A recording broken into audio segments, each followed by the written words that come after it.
అందరికీ నమస్కారం. Mood of ఏపీలో భాగంగా నేను గుంటూరులో ఉన్నాను.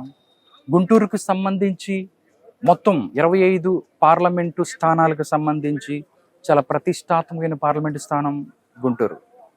ఇక్కడ పెమ్మసాని చంద్రశేఖర్ ఎవరైతే ఉన్నారో ఆయన తెలుగుదేశం పార్టీ అభ్యర్థిగా ఇక్కడ పోటీ చేస్తున్నారు. ఇంతకీ గ్రౌండ్ లెవెల్లో పెమ్మసాని గురించి ప్రజలు ఏం మాట్లాడుకుంటున్నారు, ఆయన గుంటూరుని అభివృద్ధి పదంలోకి తీసుకెళ్తారా ఏంటి అనే విషయాల మీద చాలా మందితో మాట్లాడదాం ఇక్కడ. నమస్కారం అండి సార్. పెమ్మసాని చంద్రశేఖర్ గారు గుంటూరు పార్లమెంటు అభ్యర్థిగా ఇక్కడ పోటీ చేయబోతున్నారు. అంటే ఏంటండి, ఎలా ఉండబోతుంది? ఆయన ఇప్పుడు చాలా రోజుల నుంచి ప్రజల్లోనే ఉన్నారు, ఏం చెప్తారు? మధ్యతరగతి ఫ్యామిలీ నుంచి వచ్చారండి. ఓకే. అప్పుడు 27th మెడికల్, మా పిల్లలు కూడా మెడికల్ చదువుతున్నారు. నాకు ఆ మెడికల్ సీట్ రావడం ఎంత కష్టమో నాకు తెలుసు. అలాంటి స్టేజ్ లో అట్ ద సేమ్ టైం ఒకేసారి తోటి 27 ర్యాంక్ సంపాదించుకున్నారు. ఆయన సంపాదించుకొని ఉస్మానియా యూనివర్సిటీలో మెడికల్ అయిపోయి అమెరికా వెళ్ళిపోయి ఎంతో కష్టపడి ఇప్పుడు ఆయన వరల్డ్ లోనే మోనోపోలీ బిజినెస్ చేస్తున్నారు. అది యూ వరల్డ్. అదేంటంటే ఎవరైనా సరే అమెరికా పిల్లాడు డాక్టర్ గా పంపించాలంటే డెఫినెట్ గా ఆయన మెటీరియల్ ప్రపంచవ్యాప్తంగా వాడాలి. అలానే ఈ ఫార్మసీ కానీ న్యాయంగా మన లాయర్స్ గా కానీ అలానే సిఏ వాళ్ళు కానీ ఎవరైనా సరే అమెరికా వెళ్ళి చదవాలంటే మాత్రం ఈ యూ వరల్డ్ మెటీరియల్ చదివితే తప్ప వాళ్ళు ఘటన అయ్యే పరిస్థితి లేదు. అలాంటి మెటీరియల్ సాధించి కష్టపడి అన్నదమ్ములు ఇద్దరు కూడా కష్టపడి సాధించారు. ఇద్దరు కూడా ఆ తర్వాత గుంటూరు సీట్ వస్తున్నప్పుడు నాకు తెలుసు వస్తుందని. ఆ వచ్చినప్పుడు చాలా మంది ఏమనుకున్నారంటే వేరువేరుగా ఈయన ఎన్ఆర్ఐ అని చేస్తాడా చేయడా అనే కొంచెం బేలతనంతో మాట్లాడారు చాలా మంది కూడా. అలా మాట్లాడినప్పుడు కాదు, ఆయన మాట వాక్చాతుర్యంతో అతని ప్రిపరేషన్ తోటి అది కాదు ఇది ఇంకో రాజకీయం ఇది ఉందని చెప్పి నిరూపించగలిగాడు. యాక్చువల్గా ఏంటంటే ప్రతిపక్షంలో ఉన్నప్పుడు మాట్లాడటానికి జంకుతారు, కానీ ఆయన దగ్గర జంకు అలాంటి బెరుకు అనేది అసలు ఎక్కడ డైరెక్ట్ గా ఏ టాపిక్ అయినా సరే పర్ఫెక్ట్ గా మాట్లాడగలుగుతున్నారు. ఏది మంచి అనాలిసిస్ తోటి అలా చేస్తున్నప్పుడు ఏంటంటే ఆయన డెఫినెట్ గా ఇక్కడ ఏదో చేస్తారండి, ఇక్కడ జనాలకు ఉపయోగపడతారండి. ఎందుకంటే నేను ఒక 35 సంవత్సరాల పాటు నేను టీచింగ్ ఫీల్డ్ లో ఉన్నాను. ఎంతో మంది విద్యార్థులను పాఠాలు చెప్పున్నాను. నేను గమనిస్తున్నాను. నేను పిల్లాడికి ఏంటంటే వాడు జాబ్ పిల్లాడికి ఇంపార్టెంట్. అలాంటి అవకాశాలు పెమ్మసాని చంద్రశేఖర్ గారు డెఫినెట్ గా కల్పించగల కెపాసిటీ ఉన్న వర్త్ఫుల్ క్యాండిడేట్ అతను. డెఫినెట్ గా అతను గెయిన్ అవుతాడండి. గెయిన్ అవటమే కాకుండా ప్లస్ ఇంకా కంటిన్యూషన్ 4 times గెలిచే సత్తా అయితే పెమ్మసాని చంద్రశేఖర్ గారికి ఉంది. డెఫినెట్ గెలుస్తాడు కూడా ఆయన. అంతకుముందు జయదేవ్ గారు గల్లా జయదేవ్ గారు పనిచేశారు. జయదేవ్ గారు చేశారు. బట్ ఇంకా గుంటూరుకు సంబంధించి జయదేవ్ గారు చేశారు, సమస్యలు ఉన్నాయి అంటున్నారు. అవును. అంటే ఏంటి మెయిన్ గా గుంటూరు నుంచి ఏమి చేస్తే బాగుంటది? జయదేవ్ గారు చేశారండి, కష్టపడి చేశారు. గానీ ఆయన తర్వాత కొంతకాలం చేయలేకపోవటం వల్ల గానీ ఏదైనా గానీ కొంతకాలం పాటు కొంచెం గుంటూరు పేర్లు దూరం అయిపోయారు. దూరం అయిపోయినప్పుడు వీళ్ళు ఎవరైనా ఇక్కడ గుంటూరు పేర్లు ఏం భావించారంటే కొత్తగా వస్తే చేయగలుగుతారా, లోకల్ వాళ్ళు వస్తేనే బాగుంటుందని అభిప్రాయంతో ఎక్కువ మంది ఉన్నారు. దీన్ని ఏం చేశారంటే పెమ్మసాని చంద్రశేఖర్ గారు అది కాదు, నేను చేస్తాను అనే మాటతోటి అతను బయటకు వచ్చాడు. ఆయన అది చేస్తున్నాడు. జనాలు కూడా ఆ కాన్ఫిడెన్స్ క్రియేట్ అయ్యింది. మెజారిటీ వస్తుందా, గెలుస్తాడా? Majority sir minimum 1.5 lakhs sir, minimum sir. అది మినిమం వస్తా మెజార్టీ లెక్కేసుకోవడం సార్. ఆయన ఎవరైనా ఏ పార్టీ వాళ్ళు అయినా సరే అదే మాట మాట్లాడుతున్నారు. అది పార్టీ నేను ఏ పార్టీ వాడిని కాదు, ఇర్రెస్పెక్టివ్ ఆఫ్ పార్టీ మాట్లాడుతున్నాను. అతను గెలవాలండి. గెలిస్తేనే ఇక్కడున్న యువతకి ఉపయోగం జరుగుతుంది అనేది నా అభిప్రాయం. ఓకే. అంటే నెక్స్ట్ ఎలక్షన్ లో ఆంధ్రప్రదేశ్ కి రాజధాని లేదనే అంశం ఏదైతే ఉందో అది ప్రధాన ఎజెండాగా ఉండబోతుందని అనుకుంటున్నారు గుంటూరు ప్రజలు. ఇప్పుడు యాక్చువల్గా ఎందుకంటే మీకు రాజధాని ప్రాంతం గుంటూరు పార్లమెంట్ పరిధిలోనే ఉంది. అది ప్రధాన అంశంగా బయటకెళ్ళి అంటే యాక్చువల్గా ఏమనుకుంటున్నారంటే అండి, రాజధాని గురించి ఇక్కడ పొలాలు ఉన్న వాళ్ళదే రాజధాని అనుకుంటున్నారు, ఎవరు పొలం లేని వాళ్ళు. కానీ ఇప్పుడు హైదరాబాద్ ఉందండి. హైదరాబాద్ ఉన్నప్పుడు తక్కువ రేడియస్ తోనే ఉండేది. ఇప్పుడు 100 kilometer దూరంతో ఎక్స్పాండ్ అయింది. ఎక్స్పాండ్ అయితే ఏమైందంటే ఆ చుట్టుపక్కల ఊళ్ళు గానీ ఆ పల్లెటూర్లు గానీ మొత్తం బాగుపడి ఎకరం 100 కోట్లకి వెళ్ళే పరిస్థితికి వచ్చింది. కోకాపేటలో ఒకప్పుడు నేను కూడా చూసినప్పుడు 50,000 60,000 నేను కూడా మాట్లాడాను. ఇప్పుడు అది 100 కోట్లు. అప్పుడు నేను కొనలేదు. అదే పరిస్థితి. పొలం ఉందా లేదని కాదు, ముందు నెంబర్ ఆఫ్ ఫ్యాక్టరీస్ వస్తాయి. ఇక్కడ నెంబర్ ఆఫ్ ఫ్యాక్టరీస్ వస్తాయి, నెంబర్ ఆఫ్ విశ్వవిద్యాలయాలు వస్తాయి, నెంబర్ ఆఫ్ ఏదో అన్ని కంపెనీలు వస్తాయి ఇక్కడ. ఇలా వచ్చినప్పుడు ఏంటంటే జనాల ప్రాపర్టీ అనేది డెఫినెట్ గా పెరుగుతుంది. ప్లస్ పొలం ఉన్నా లేకపోయినా మిడిల్ క్లాస్ వాళ్ళకైనా సరే మంచి జాబ్స్ రావడానికి అయితే అవకాశం ఇక్కడ ఉన్న వాళ్ళకి ఉంది. అందువల్ల పెమ్మసాని చంద్రశేఖర్ గారు అయితే ఆయన ప్రత్యేకంగా ఏదో స్థాపిస్తారండి. ఆ నమ్మకం అయితే నాకైతే పర్సనల్ గా ఉంది. Okay, thank you so much అండి.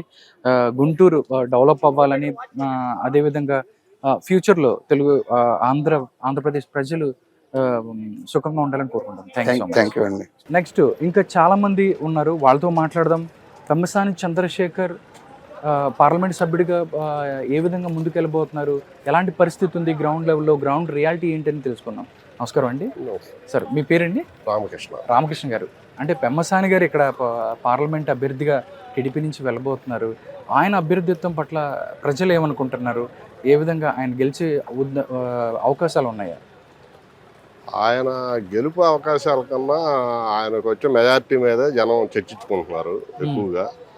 ఏంటంటే ఆయన అంతగా ప్రజల్లోకి చుచ్చుకెళ్ళిపోయాడు. ఆయన ఇప్పుడు కొత్తగా ఏం రాజకీయాల్లోకి రాలేదు. ఆయన మొదటగా 2014 నుంచి 2012 నుంచి నరసరావుపేట కాన్స్టిట్యున్సీ మీద దృష్టి పెట్టి ఆయన సేవా కార్యక్రమాలు చేసుకుంటూ ప్రజలతోటి నిత్యం సంబంధాలు కలిగి ఉన్నాడు. అందువల్ల ఆయనకి ఇదేం కొత్త ఏం కాదు గుంటూరు అనేది. కాకపోతే ప్లేస్ మారాడు అంతేగాని. నరసరావుపేట నుంచి ఇక్కడ ఫస్ట్ నరసరావుపేట ఆస్పిరెంట్ గా ఉండి తర్వాత కొన్ని ఈ పార్టీలో ఉన్న కొన్ని 2019 టీడీపీ నుంచి కూడా టికెట్ ఆశించారు. 2012 నుంచి ఆయన ఆస్పిరెంట్. కొత్తగా ఇప్పుడు ఏంటంటే ప్లేస్ మారింది అంతే. ఆయన పొలిటికల్ గా కింద ఉన్న జనం యొక్క సమస్యలు కానీ పూర్తి అవగాహన తోటి ఆయన ఎప్పటి నుంచో ఉన్నాడు. ఆయన 2000 ఇప్పుడు అక్కడి నుంచే యుఎస్ నుంచి కానీ ఆయన ఎప్పుడో ప్రిపేర్ అయ్యి ఆయన 2 సంవత్సరాల నుంచి ఇక్కడ ఉన్న రాజధాని, ఇక్కడ ఉన్న రాష్ట్రం ఉన్న 2019 నుంచి జరుగుతున్న అస్తవ్యస్త పరిస్థితుల మీద కానీ పూర్తి అవగాహనతో ఉన్నాడు. అందువల్ల ఆయన జనం యొక్క కింద స్థాయి సమస్యలను కూడా అడ్రస్ చేయగల కెపాసిటీ ఉన్నాడు. ఓకే, ఇప్పుడు మీకు ఇక్కడ జరుగుతున్న విషయాలే మీకు అర్థమవుతుంది. ఏంటంటే ఇప్పుడు అవతల ఉన్న క్యాండిడేట్ మీద ఉన్న ఆరోపణలు కానీ వీటి వల్ల అతను ఇంకా ఒక అసెంబ్లీ కాన్స్టిట్యున్సీ దాటి వెళ్ళలేదు. ఈయన పార్లమెంట్ పరిధిలో ఒక సిస్టమేటిక్ గా వీక్లీ ప్రతిరోజు ఏ రోజు ఏ కాన్స్టిట్యున్సీ 7 కాన్స్టిట్యున్సీలని అడ్రస్ చేస్తూ ప్రతిరోజు ఏదో ఒక రకంగా జనం దగ్గరికి వెళ్తున్నారు. ఆయన ఈ పార్టీకి దాదాపు 7 నియోజకవర్గాలను కూడా దాదాపు 90% టచ్ చేశాడు. ఉన్న సమస్యలను అడ్రస్ చేశాడు. కింద ఉన్న స్థాయిలో ఒక కాన్ఫిడెన్స్ క్రియేట్ చేశాడు. అందువల్ల ఆయనకి మెజార్టీ ఎంత అనేది అంటే సామాన్యులు ఏంటంటే మామూలుగా 3 lakhs ఆ రేంజ్ లో ఎక్స్పెక్ట్ చేస్తున్నారు. మేమైతే 1.5 lakhs అబౌవ్ మెజార్టీ అనేది మేము ఎక్స్పెక్ట్ చేస్తాం. అంటే 2024 ఎలక్షన్స్ లో పాత గవర్నమెంట్ కొనసాగే అవకాశం ఉందా, మార్పు తథ్యమా అంటే మీరేం చెప్తారు? ఇంకా అసలుకి ఇప్పుడు కూడా ఈ సిచ్యువేషన్ లో ఇప్పుడు గత 2019 ఎలక్షన్ తీసుకోండి, అతని పరిపాలన అతని పెర్ఫార్మెన్స్ ఎవడో చూడలే. ఒక ఛాన్స్ అడిగాడు. చంద్రబాబు 2014 నుంచి 2019 దాకా ఆయన రాజకీయం చేయకుండా అభివృద్ధి మీద దృష్టి పెట్టి పార్టీని మర్చిపోయి కార్యకర్తలు మర్చిపోయాడు అని ఒక అపవాదం ఆయన మీద పడ్డా కూడా ఆయన అభివృద్ధి ఎజెండాగా ఈ జనం అభివృద్ధిని యాక్సెప్ట్ చేస్తారు, అభివృద్ధిని చూసి ఓటేస్తారని ఎక్స్పెక్ట్ చేసి ఆయన పూర్తిగా అందరికీ తెలుసు, ఎవరికైనా ప్రత్యర్థులకు కూడా వాళ్ళ మనసుకు తెలుసు ఏం జరిగింది 2014 నుంచి 19 దాకా ఏం జరిగింది అనేది తెలుసు. కానీ ఒక్క ఛాన్సు పొలాలు మతాలు ఇవన్నీ ముందుకు వచ్చి అభివృద్ధి అనేది వెనక్కి వెళ్ళింది జరిగింది. 2019 తర్వాత విధ్వంసం ఏందో చూసాం. ఆ రోజు అయినా సరే 2014లో ఇద్దరి మధ్య ఇంత 1 side ఎలక్షన్ జరిగినా కూడా ఇద్దరి మధ్య ఉన్న వ్యత్యాసం 10%. ఆ 10% నా ఆలోచన ప్రకారం ఏంటంటే అందరూ ఒకసారి చూద్దాం, ఈయన అన్నమే పెడుతున్నాడు వాడు బిర్యానీ పెడతాడని ఎక్స్పెక్ట్ చేశారు. అన్నం కూడా లాక్కున్నాడా? మొత్తం ఉన్న బొచ్చులో పచ్చడి అన్నం కూడా తీసేసుకునే పరిస్థితులు ఇవ్వాలి. రేపు పొద్దున వస్తే ఎవరి ఆస్తులు ఎవరి ఇప్పుడు రిజిస్ట్రేషన్ చేసుకున్న తర్వాత రిజిస్ట్రేషన్ పత్రాలు నా దగ్గర పెట్టమంటాడు. ఇలా ఉంటాయా ఆస్తులు ఉంటాయా? జరగబోయే ఇప్పుడు జరిగిన విధ్వంసంతో పోల్చుకుంటే ఒకవేళ మీరన్న పరిస్థితులే కనుక వస్తే జరగబోయే విధ్వంసం అనరు దాన్ని. అంటే చాలా మందితో మేము గ్రౌండ్ లెవెల్లో మాట్లాడుతున్నాము, వాళ్ళు ఏం చెప్తున్నారంటే ఈసారిగా ఇంకా మళ్ళీ సేమ్ వచ్చిందంటే మేము వేరే రాష్ట్రాలకు వెళ్ళిపోతాం అన్న పరిస్థితి నిజంగా అంత పరిస్థితి వేరే రాష్ట్రాల కంటే ఇక్కడ ఉన్న ఆస్తులు అన్ని వదిలిపెట్టుకొని ఇక వీటి మీద మళ్ళీ కింద నుంచి మొదలు పెట్టుకొని వెళ్ళి ఎక్కడో ఒక గుడిసేసుకొని ఏదో ఇతర రాష్ట్రాల్లో ఏడ నీళ్లు ఉంటే ఆడ ఒక ఎకరం పొలం తీసుకొని మళ్ళీ వ్యవసాయం చేసుకోవాలి. అంతే మరి ఇక వదిలిపెట్టి వెళ్ళటం అంటే ఆ స్థాయిలో భయపెట్టాడు సమాజానికి భయపడేవాడు చంద్రబాబు అయితే సమాజాన్ని భయపెట్టేవాడు జగన్. అది గుర్తుపెట్టుకొని ప్రతి ఒక్కడూ ఓటేయాలి. ఓకే, నెక్స్ట్ అండి చివరికి చెప్పండి, పెమ్మసాని చంద్రశేఖర్ గుంటూరు పార్లమెంటు స్థానంలో చేస్తున్నాడంటే డెవలప్మెంట్ కానీ అదేవిధంగా ఈ యొక్క మొత్తం అంటే గుంటూరుని పార్లమెంటు ఈ సమస్యలు అక్కడ తీసుకెళ్లి మాట్లాడి మంచి చేస్తాడన్న కాన్ఫిడెంట్ గుంటూరు ప్రజలందరికీ ఉందంటారా? ఖచ్చితంగా ఉండాలి కూడా. ఎందుకంటే ఆయన ఒక గ్రామీణ వాతావరణం రైతు కుటుంబం నుంచి వచ్చి కష్టపడి వాళ్ళ గ్లోబల్ ఒక వరల్డ్లో ఒక మెడికల్ స్టూడెంట్స్కి పాశ్చాత్య దేశాల్లో కూడా ఒక దశ చూపించిన వ్యక్తి ఆయన. ఇక్కడ మీరు చూశారు ఆయన స్పీచెస్ ఏదైనా చూడండి, అనర్గళంగా తెలుగు కానీ ఎక్కడ ప్రతి సమస్యని ఆయనకు ఒక ఉన్న అవగాహన, అదే దమ్ము అదే ధైర్యం. ఆయన సంపాదించిన డబ్బుల్లో 40% ట్యాక్స్ కట్టి వైట్ మనీ తోటి వచ్చిన రాజకీయ నాయకుడు నాకు ఈ దరిదాపుల్లో నాకైతే ఎవరు కనపడదు. 40% ట్యాక్స్ కట్టాను నేను, 60% 40% ట్యాక్స్ కట్టి వైట్ మనీ తోటి నేను వచ్చి రాజకీయం చేస్తున్నాను. ఎవడైనా రండి అనే దమ్ము ధైర్యంగా మాట్లాడగలిగినాడు ఈ దాదాపు నాకు తెలిసి 25 నియోజకవర్గాల్లో ఎవరు. ఓకే, గ్రౌండ్ లెవెల్లో ప్రజలు ఏమనుకుంటున్నారు? ఎన్ని సీట్లు తెలుగుదేశం పార్టీకి రాబోతున్నాయి, ఎన్ని వైఎస్ఆర్ కాంగ్రెస్ పార్టీ వస్తే ఏం చెప్తారు మీ అంచనా? ఖచ్చితంగా పార్లమెంట్ 22 నుంచి 23 సీట్లు కొడతారండి. ఓకే, పార్లమెంట్లో అనర్గళంగా అంతా మీరు చూడండి, చుట్టుపక్కల అటు సంవత్సరాపేట కృష్ణదేవరాయలు కానీ, ఇటు పెమ్మసాని కానీ, అటు కింజారపు రామ్మోహన్ నాయుడు కానీ, ఇటు బాపట్ల కృష్ణప్రసాద్ కానీ, అందరూ కూడా ఒక ఎడ్యుకేటెడ్, ఒక అవగాహన, ఒక ధైర్యం, మాట్లాడగలిగిన కెపాసిటీ. అంతేగాని అక్కడ పోయి మోడీని చూడగానే ఉచ్చబోసుకోవటము, ఆ పార్లమెంట్లో ఊరక ఏది పడితే అది అన్పార్లమెంటరీ లాంగ్వేజ్ మాట్లాడే వాళ్ళు ఎవ్వరు లేరు. చూడండి మీరు ఇక్కడే ఈ చుట్టుపక్కల 5 ఎంపీలుగా కంటెస్ట్ చేస్తున్నారు. అందరూ కూడా ఒక అవగాహన, ఈ రాష్ట్ర భవిష్యత్తు పట్ల ఒక ఆతృత, ఆవేదన, ఆక్రోశంతో పోటీ చేసిన వాళ్ళు వీళ్ళందరూ. ఖచ్చితంగా ఈ రాష్ట్రాన్ని వీళ్ళందరినీ కనుక గెలిపించుకుంటే ఈ రాష్ట్రాన్ని అభివృద్ధి దిశగా నాయకత్వం, చంద్రబాబు గారి నాయకత్వంలో ఒక దశ మార్చగలిగిన ఇది వీళ్ళందరూ. ఖచ్చితంగా పెమ్మసాని కనీసం నాకు తెలిసి అయితే 2 లక్షల రికార్డు మెజార్టీ, దాదాపు నాకు తెలిసి రికార్డు మెజార్టీ రావాలి. ఓకే అండి, థ్యాంక్ యూ సో మచ్ అండి. గుంటూరు పార్లమెంటు స్థానంలో పెమ్మసాని గెలవాలని కోరుతున్నాం. గుంటూరు ప్రజలకు మంచి జరగాలని కోరుతున్నాం. సార్ నమస్కారం అండి. పెమ్మసాని చంద్రశేఖర్ గారు ఇక్కడ గుంటూరు పార్లమెంటు స్థానం నుంచి పోటీ చేస్తున్నారు. ఎలా ఉందండి పరిస్థితి? ఆయన డెఫినెట్గా మామూలుగా 2 లక్షల మెజార్టీతో గెలుస్తారండి. 12 పార్లమెంట్ అసెంబ్లీ సీట్లు మట్టుకు ఆయన మేనేజ్ చేసి మొత్తం పడతాడు. అంటే కొన్ని రోజుల నుంచి ఆయన గ్రౌండ్ లెవెల్లో తిరుగుతున్న రెస్పాన్స్ ఎలా ఉంది ఆయనకి? రెస్పాన్స్ బాగుంది ఆయన. ఓకే, వాళ్ళ పల్లెటూరులో కానీ ఇంకోసారి రెస్పాన్స్ బాగుంది. ఆయన అంటే అభిమానం కూడా ఉంది జనాలకి. ఏంటండి పరిస్థితి? అంటే గ్రౌండ్ రియాలిటీలో ఆంధ్రప్రదేశ్లో ఎలా ఉన్నారు ప్రజలు? ఏమైనా చేంజ్ అంటే మూడ్ ఎలా ఉంది? ఏమైనా చేంజ్ అయ్యే అవకాశం ఉందా? అవకాశాలు ఎక్కువగానే ఉన్నాయండి.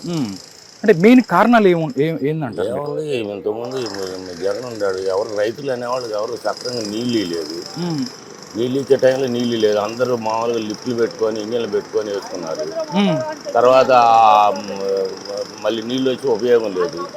ఏంటి ఇప్పుడు చెరువులకు నీళ్ళు వదిలితే మొన్నటిదాకా మళ్ళీ కొన్ని గ్రామాల్లో అటు కాకుమాన మండలం కానీ పత్తిపాడు నియోజకవర్గంలో 5-6 మండలాల్లో నీళ్ళు లేక అల్లాడిపోయారు. మామూలుగా జనం మామూలుగా అల్లాడిపోవాలి. అట్లా అల్లాడిపోయి నీళ్ళు లేక ఇప్పుడే నీళ్ళు వదిలేరు. ఆ నీళ్ళు కూడా శాంతం ఇంకా చెరువుల ఎండలో అంతా మళ్ళీ లిఫ్ట్లు పెట్లు వేసుకోవటం, మెయిన్ కాలువ లిఫ్ట్ పెట్టుకోవటం, ఎడ పెట్టుకోవటం, చెరువులు నింపుకోవటం, అది చాలకుండా వచ్చినాయి. నీకు ఈ తడవ అనేది మామూలుగా మళ్ళీ ఈ గవర్నమెంట్ అనేది మళ్ళీ వస్తే ఏం ఉండదండి తినడానికి. రైతులు కూడా బలైపోవడమే. రైతు ఏంది ఇంకోటి ఏంది మామూలుగా ఏంటంటే ఈ బీసీలు బోసీలు వాళ్ళు బయటపడకుండా కొంతమంది మా పని వాళ్ళు వస్తారు. వాళ్ళ పిల్లలకి పీజీ అరేంజ్మెంట్ లేక అల్లాడి ఆకులు మేసి మామూలుగా వాళ్ళు కొంతమంది ఉండవాళ్ళు అయితే మామూలుగా తీసుకెళ్ళి ఎట్లా కట్టుకున్నారు. వాళ్ళ పిల్లలకి హాల్ టికెట్ రావాలన్నా మామూలుగా ఏదన్నా అప్లికేషన్ పెట్టుకుని ఉద్యోగానికి వెళ్ళాలన్నా కూడా మళ్ళీ తీసుకెళ్ళి అప్పు చేసి తీసుకెళ్ళి కట్టాల్సి వచ్చింది. కాకపోతే బయటపడతల్లా. కాకపోతే ఏంటంటే అయిపోతాయి ఈ పోతాయి అంటే పిల్లలకి వాళ్ళు అమ్మఒడి వేసాము, అమ్మఒడి ఎవరికి వేసారండి? అమ్మఒడి అయితే అమ్మ బ్యాంకులు వేస్తున్నారు. అమ్మ బ్యాంకులు అయితే బాబు వచ్చి తీసుకెళ్తున్నాడు. అమ్మఒడి ఎవరికి మామూలుగా ఉండబంతం ఎంతమంది ఉంటే అంతమందికి వేస్తా ఉన్నారు. ఏది ఒక్కరికే వేస్తుంది అమ్మఒడి. ఓకే, ఒక్కరికే కాదు అమ్మఒడి వేసింది. ఈ డోక్రా గ్రూపులు అంటున్నారు. డోక్రా గ్రూపుల్లో ఏముంది, వచ్చిన వాళ్ళకి వస్తుంది, రాని వాళ్ళకి రావట్లేదు. కొంతమందికి వేస్తానికి కొంతమందికి పడ్డాయి, కొంతమంది మాకు పడలేదు అంటున్నారు. రకరకాలుగా ఉంది, మామూలుగా లేదు. అందరూ సాటిస్ఫాక్షన్ ఎవ్వరు లేరు. ఎవరికి ఏంటంటే ఈ పథకాలు పోతే ఈ పెన్షన్ ఒకటి పోయింది, అది పోయింది. పెన్షన్ ఈయన ఇచ్చాడే ఏంటంటే మొట్టమొదటి చంద్రబాబు నాయుడు ఉండగా పెట్టిన ఎన్టీ రామారావు గవర్నమెంట్లు కానించి వచ్చిందేగా క్రమేణా పెంచుకెళ్ళారు. పెంచుకెళ్ళినా కూడా మామూలుగా ఈ పెన్షన్ ఈయన ఇచ్చింది కాదుగా. ఈయన ఇచ్చిన పెన్షన్ ఉంటే పోయిద్దా? ఎందుకు పోయింది పెన్షన్? అర్హత ఉంటేనే ఇస్తుంది, అర్హత లేకుండా ఏమి ఇట్లేదు పెన్షన్. నేను అంటుంది అది. ఓకే, అంటే ఏం సమస్య జగన్ ఓడిపోవటానికి అవ్వచ్చు, లేకపోతే ఏ సమస్యలు ప్రధాన కారణం కాబోతున్నాయి? రాజధాని అంశం ప్రధాన అంశం కాబోతుందా? రాజధాని ఒకటి ప్రధాన అంశం అయింది. ఓకే, ఎందుకంటే చుట్టుపక్కల ఇక్కడ ఒంగోలు కానీ ఆ 4-5 జిల్లాలు మొత్తం దెబ్బతినిపోయింది. ఏంది ఈ భూమి రేట్లు కానీ ఇంకోటి కానీ బాగా దెబ్బతిన్నాయి. ఓకే, రాజధాని అంశం బాగుంది జనంలో, సమస్య లేదు. ఓకేనండి. అంటే మీ అంచనా ప్రకారం ఎన్ని సీట్లు వచ్చే అవకాశం ఉంది టీడీపీకి అండ్ వైఎస్ఆర్ కాంగ్రెస్ పార్టీకి? అంటే ఏం చెప్తారు? గవర్నమెంట్ మటుకు ఫామ్ చేస్తారు, దాంట్లో సమస్య లేదండి. అంటే 144 సీట్లు టీడీపీ తరఫున మామూలుగా నిలబడ్డారు కదా. అంటే జనంలో గ్రౌండ్లో ఏంటంటే ఫ్రమ్ ద లాస్ట్ 1 month నుంచి జగన్ పెరిగాడు, కొంచెం పెరిగిన పరిస్థితి ఉంది అని మాట్లాడుతున్నారు. అలాంటి అవకాశం ఏం పెరిగింది ఏముందండి? జనం ఏడ పెరిగారు అనుకోవటం, జనం చెప్పుకోవటం, అంతకంటే ఏమి ఉండదు. ఓకే, అట్లా చెప్పుకోకపోతే మరి ఆ పార్టీ నిలబడాలి కదండి. అవునా? ఇప్పుడు నేనుండాను, ఓడిపోతానని చెబుతాను. నేను గెలుస్తాను, ఆయనకు మరి 100 మంది ఉన్నారని చెబుతారు. ఓకే, ఎవరి కాళ్ళు అట్లా ఉండారు. కాము కాకపోతే ఏంటంటే మాది విలేజ్ ఏరియాలో మొత్తం కాముగా ఉండారు. ఏదో ఈ పెన్షన్ పోతే అయిపోతే మేము చెబుతానే ఉండం. పెన్షన్ ఏమన్నా ఆయన ఇచ్చాడు ఏంది? ఎప్పుడో ఎన్టీ రామారావు గవర్నమెంట్ కానీ పెన్షన్ 3 ఏళ్ళు చేస్తా అన్నాడు, నిదానం పెంచుకెళ్ళాడు. మరి ఏది మీకు ఇచ్చిందని అందరికి ఆ మాట బయటపడకుండా తిడతానే ఉండారు. అసలుకైతే ఉండారు. కాకపోతే వరకు 150 మంది ఉండేవాళ్ళు, ఇవాళ 110 మంది ఉండారు, అంతకంటే ఎక్కువేం లేదు. కొంతమంది మేము ఒపీనియన్ అడిగినప్పుడు నేను చెప్తున్నాను, చెప్పడానికి భయపడుతున్నారు. అంటే బట్ అది మాత్రం ఎందుకులేండి అని అంటున్నారు కానీ, బట్ అది మాత్రం పోలింగ్ బూత్ లో మాత్రం అది రిఫ్లెక్ట్ అవుద్ది అంటారా? డెఫినెట్లీ పోలింగ్ బూత్ లో మట్టుకి వాళ్ళు పోయి ఓటు కాము వేస్తారండి, దాంట్లో సమస్య లేదు. ఇప్పుడు మా ఊరు ఎగ్జాంపుల్ తీసుకున్నామండి. ఇంతకుముందు మామూలు అమూల్య ఉంది కదా, అమూల్య సంఘం డైరీ లేదు.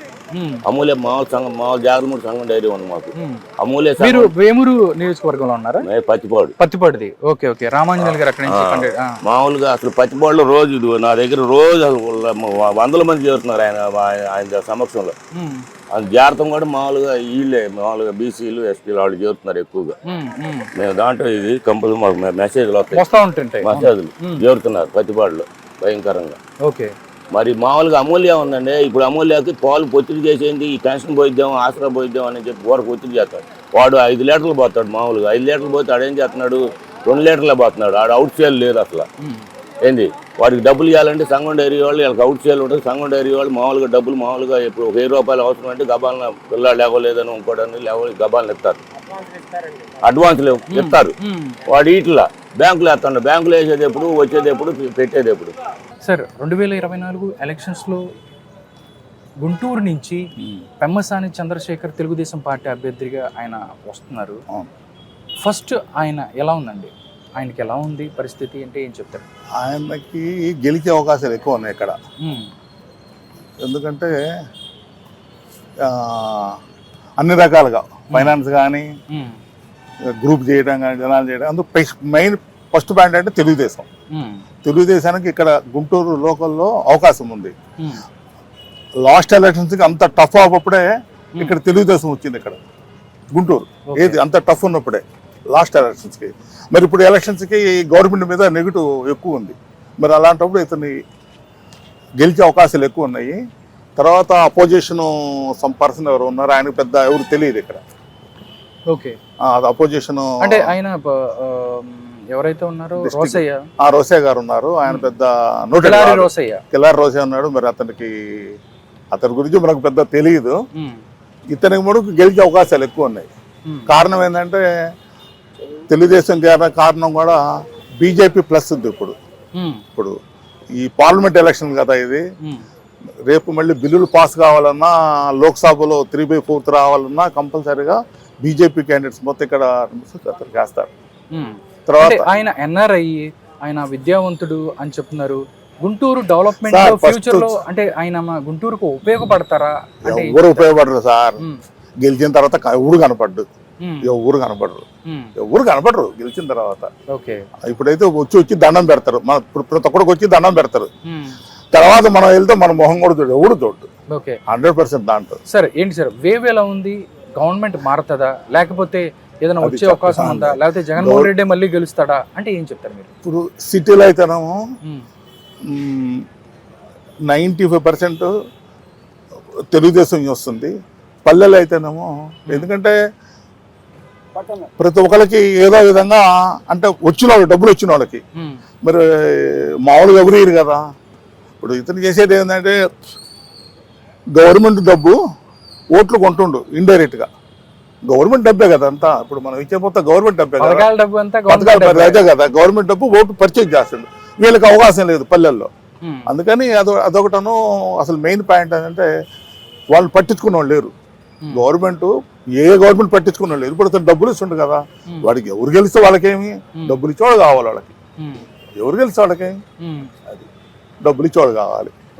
డబ్బులు ఇచ్చిన వాళ్ళు ఖచ్చితంగా వేస్తారండి. వచ్చిన వాళ్ళకి, రాని వాళ్ళకేమో ఏదో ఆశ ఉంటుంది, వస్తుంది. జగన్ చెప్తున్నారు పథకాలు ఇచ్చాం కాబట్టి ప్రజలందరూ 100% అది. ప్రజలు మొత్తం ఎవరున్నారండి? టౌన్స్ లో ఎవరున్నారండి? గుంటూరులో రమ్మని చూద్దాం, అవకాశం లేదు. ఈ స్టేడియం మొత్తం ఏదైతే అర్బన్ ఏరియాస్ లో జగన్ బలంగా ఉన్నాడు, బలంగా ఉండొచ్చు, అవకాశాలు ఉన్నాయి. డబ్బులు ఇచ్చారు కదా. అవును. ఓకే నెక్స్ట్ అండి, గుంటూరు 1, గుంటూరు 2 ఉంది. అంటే వెస్ట్ ఒకటి, ఈస్ట్ పరిస్థితి ఇది ఎలా ఉండబోతుంది సినారియో? గుంటూరు 1 అంటే మరి ఆమె చిలకలూరుపేట నుంచి వచ్చింది. మరి చిలకలూరుపేట నుంచి రావాల్సిన పని లేదు కదా, అక్కడే నిలబడొచ్చు కదా. మరి చిలకలూరుపేట నుంచి వచ్చిందంటే మరి అక్కడ నెగిటివ్ ఉండొచ్చు మేబీ. మరి మనకు ఆమె గురించి తెలియదు. మరి అంత మూమెంట్ లోనే లాస్ట్ ఎలక్షన్స్ లో వైసీపీ రాలెక్కడ, మంచి మూమెంట్ అది. జగన్ గారికి మంచి పాదయాత్ర చేసినప్పుడు రాలెక్కడ, తెలుగుదేశం వచ్చింది ఇక్కడ. ఇప్పుడు మరి గవర్నమెంట్ మీద నెగిటివ్ ఉన్నప్పుడు ఈ లోకల్లో తెలుగుదేశం వచ్చే అవకాశాలు ఎక్కువ ఉన్నాయి అవకాశం. ఓకే, రాష్ట్రం మొత్తం మీద ఒక సీనియర్ సిటిజన్ గా అంటే రాష్ట్రం మొత్తం మీద వేవ్ చూస్తే ఎలా అనిపిస్తుంది అంటే ఏం చెప్తాం? అంగురావతి అనుకుంటున్నాను. అవునా?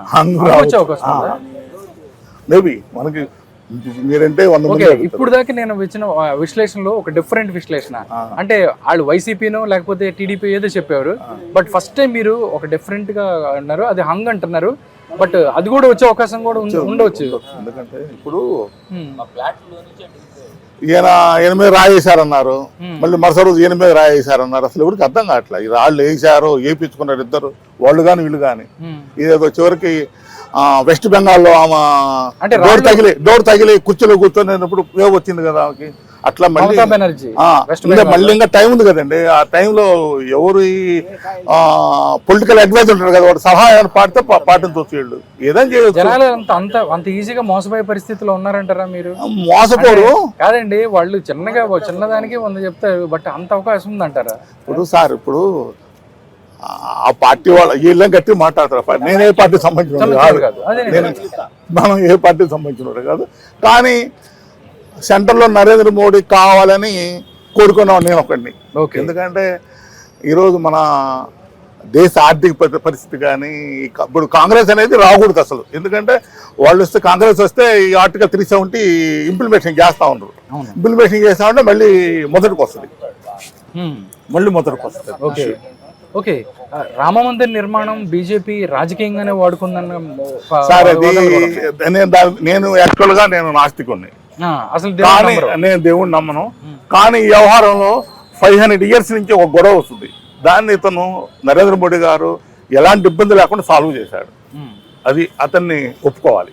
ఎందుకంటే దేశ భద్రత కూడా నరేంద్ర మోడీని చూస్తే అలా ప్రపంచం మొత్తం ఇండియా భారత్ అంటే ఎవరు ఇంతకుముందు మనకు తెలియదు.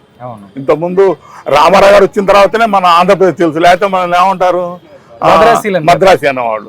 అట్లనే నరేంద్ర మోడీ గారు వచ్చిన తర్వాత భారత్ పీపుల్, ఇండియా పీపుల్ ఒక వాల్యూ ఉంది నేను అనుకోవటం. అతను కూడా కంపల్సరీ రావాలి. ఎందుకంటే మన చట్టాలు మొత్తం బ్రిటిష్ వాళ్ళు పెట్టిన చట్టాలు, అవి ఇంప్లిమెంటేషన్ కావాలంటే 3/4 మెజారిటీ కంపల్సరీ రావాలి ఆయనకి. ఓకే, ఎంత వస్తుంటారు ఎన్డీఏకి? ఎన్ని సీట్లు వచ్చే అవకాశం ఉంది? సుమారు 400 అంటున్నారు. 400 రావాలని కోరుకుంటున్నాను నేను. ఓకే, అది ఓకే. ఒక డిఫరెంట్ సినారియో చూస్తున్నాము. బీజేపీకి 400కు పైగా సీట్లు రావాలి, ఇండియా నెంబర్ 1గా ఉండాలి అన్ని చోట్ల అంటున్నారు. బట్ ఆయన ఒక డిఫరెంట్ ఒపీనియన్ చెప్పారు, ఆంధ్రప్రదేశ్లో హంగ్ వస్తుందని. అంతకుముందు కూడా మనం చూసుకున్నట్టయితే తెలంగాణలో కూడా ఇదే విధమైనటువంటి మాటలు మాట్లాడారు. 2023లో హంగ్ వచ్చిన పరిస్థితి ఉంటుంది అని చెప్పారు. బట్ ఆంధ్రప్రదేశ్లో ప్రజలు హంగ్ వైపు మొగ్గు చూపుతారా, లేదా క్లియర్ కట్ మెజారిటీ ఇస్తారా? అది వైఎస్ఆర్ కాంగ్రెస్ పార్టీకి ఇస్తారా, లేదా కూటమికి ఇస్తారా అనేది తెలియాల్సి ఉంది. ఎందుకంటే ఇంకా ఎలక్షన్ జరగడానికి దగ్గర 20 రోజుల పైన ఉన్నాయి. బట్ ప్రజల మూడు మాత్రం ప్రజెంట్ మనం తెలుసుకునే ప్రయత్నం చేస్తాము. ప్రజలు వాళ్ళు చెప్తున్నారు, అభివృద్ధి పథకాలు ఏదైతే ఉన్నాయో వాళ్ళకి సంక్షేమ పథకాలు ఇచ్చిన వాళ్ళు వైసీపీ వైపు ఉండొచ్చు అంటున్నారు. అదేవిధంగా డెవలప్మెంట్ కావాలి ఇంకొక రకంగా ఉన్న వాళ్ళు మాత్రం కూటమి వైపు వెళ్ళే అవకాశం ఉంది అన్నట్లు చెప్తున్నారు. చూద్దాం